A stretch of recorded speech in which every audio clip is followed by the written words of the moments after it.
Ano, masakit ngipin mo? Ayan kasi, kain ng candy.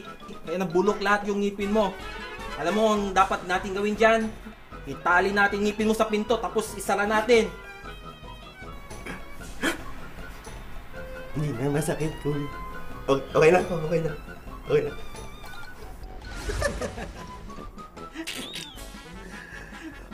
Ayun na sila. Mga kapuso, napakasaya ng araw na ito. Ang kulit talaga ng magkapatid na yun. Tama, Doc Y. Ako po si Doc X. Ako naman po si Doc Y para sa Dental Dynamic Duo. Alam mo, Doc X talaga sobra nakakatawa yung palabas kanina. Nakita mo ba yun? Oo nga, Doc. Yung ginagawa ng bata, sobrang sakit nung ipin niya. Kaya lang, mapapansin mo dun sa ginawa ni kuya niya, tinulungan naman niya. Tinulungan niyang paanong gagawin mawala yung masakit na ipin ng kapatid niya si Buboy. Pero kawawa yun nga, mapapansin mo na tinali pa nila sa pintuan yung sinulid. Oo. Tapos tinali naman dun sa ipin. Ano ba susunod na gagawin dun? Ihahagis siya. Oo, sasara yung pinto. Tama tayo. Normally, alam nyo mga kapuso, kahit dating-dati pa, yan yung pinapractice ng mga kapuso natin, yung mga nanay, tatay, kuya, ate. Kasi yun yung pinakamadaling pagbubunot ng ipin. Pero, tutuusin, isa siya kung bakit nagkakaroon ng trauma yung mga pasyente natin. Minsan na binubunot dyan, permanent teeth na pala. Kaya kahit anong hagis mo ng pintuan dyan, hindi matatanggal yung ipin. Ngayon, kung gumagalaw na ipin, pwede pa. Pero, nagbibigay ito ng malaking trauma. So, pag gusto niya ngayon pumunta sa dentista, Doc X, Takot na. So, mahirapan nang magkaroon ng recovery. Medyo labanan ng konti yan. May konting psychological approach na naman doon kay Buboy. Pero, in the long run, pag nabalik yan, napakaganda. Smooth na ulit. Okay. Ay, sakit. Huwag ka makulit. Ay, Buboy. Tay. Huwag ka makulit. Sakit yung ipin ko talaga, tay. Gusto mo, masakit ngipin mo? Gusto mo punta tayo ng dentista? Hindi, sakit ka. Ipabunot na natin sa dentist. Sakit eh. Tara. Tara, pabunot na natin sa Tara, dentist. tayo. Tara. Halika na. Tara na sa dentist. Halika na. Hindi na masakit. Anong hindi? Masakit pa rin yan. Kanina mo sinasabi masakit. Hindi naman daw. Aray! Halika na. Doc X, nakita mo yun? Oo. Yung bata si Buboy pa din. Oo Takot nga. na takot. Paano gagawin natin dun kay Buboy? Tingnan mo mabuti yun. Kaya nga, talagang pinipilit pa yung bata para lang pumunta sa dentista. Katawa talaga. Grabe yung ginawa na, no? Bakit nga ba, Doc Y, ganun ang sitwasyon na pinipilit na nung tatay si Buboy na pumunta sa dentista? Ayaw naman. Kasi nga mismo yung tatay, minsan siya na yung nagtatakot dun sa anak niya para dalhin lang yung anak niya sa dentista. Alam mo, napakabigat na factor yan, no? Doc X, mga kapuso. Tingnan nyo, mga kapuso, matatawa din kayo dahil kayo mismo, sigurado, tinatakot natin yung mga anak natin pag hindi kayo tumahimik, papabunutan namin kayo sa dentista. Mali po yun. Huwag natin gawin yun dahil hindi naman po monster yung mga dentista natin. Kaya lang, dito sa sitwasyon na to, sa pagsalin-salin ng salita, si Buboy yan. Kung ano na yung nasa isip niya, kaya hindi na siya makakapunta sa dentista. Kaya kahit gano'ng hilahin pa yung paa niya, papunta sa dentista o kamay niya, talagang away yan. Nag-uumatikabong away at hindi kayo magkakaintindihan. Pagpunta niya sa dentista, pati si dentist, aawayin yan. Yun ang pinakamabigat na Pero part. Doc, ano ang dapat nang gawin para mahikayat yung si Buboy na pumunta ng dentista? Pinakamaganda dyan, dapat kung hindi masakit ang ipin ni Buboy, ipasyal na sa dentista. Tama. Wala namang gagawin si dentist yan.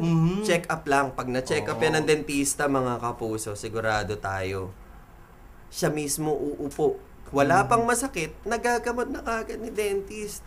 Kaya huwag kayo matatakot. Kaya Yung mga kaibigan naman nating dentista, nandyan lang sa paligid-ligid natin yan. Pag pumasyal kayo, at ganun din, accommodate naman kayo eh. Oo. Tinatawag natin to sa mga dentista, pati sa pasyente, show and tell. Oo. Little by little, pinapakilala sa atin kung sino si dentist. Pinapakilala din sa atin kung ano ba ang gagawin ni dentist para sa inyong kalusugan.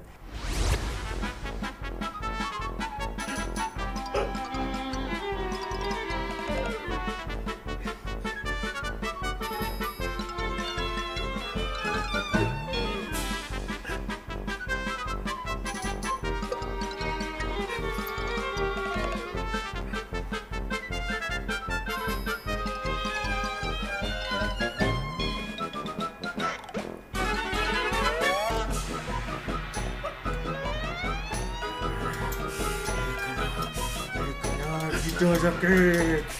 Dito na, gunutin na natin.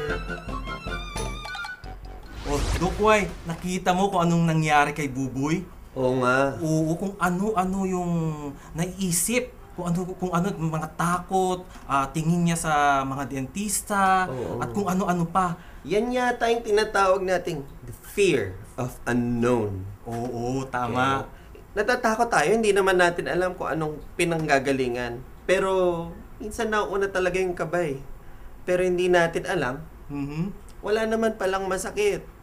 Yung injection, pagka nagpapabunot ba kayo, may nakikita kayo injection. Madami na akong paraan ngayon, mga kapuso, pagka binunutan yung ipin. Actually, meron pang pinapahid, tapos tsaka ho yan, gagamutin ng dentista natin. Hindi naman yan basta-basta masakit yung ipin mo, bubunutin, hindi.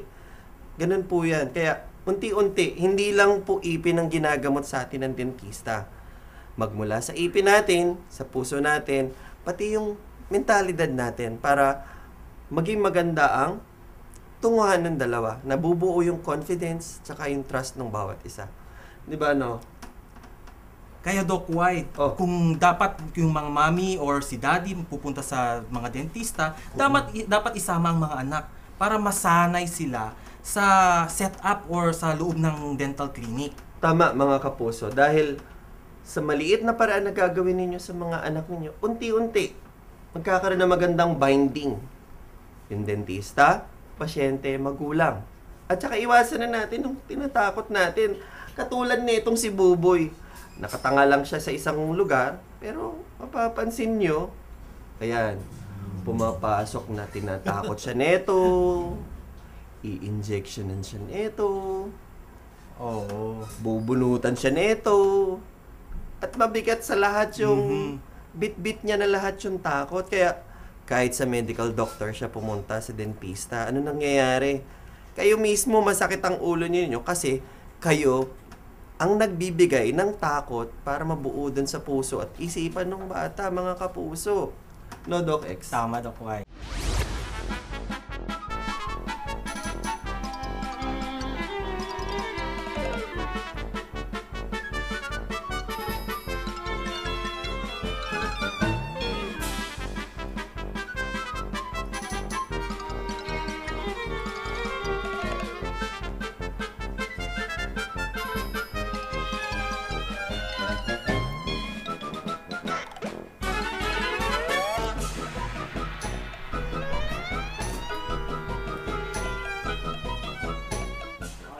Yan, nakita mo yung toothpaste na ginawa ng Oo magkapatid nga. na Buboy at Junjun. Oo. Tama ba yun? Naku po, mga kapuso, yung pagpapalit-palit ng toothbrush, huwag nating gawin yun dahil personal na gamit natin yun. Tama Personal tayo. hygiene, sa inyo lang yung toothbrush at dapat hindi nyo pinapahiram sa iba.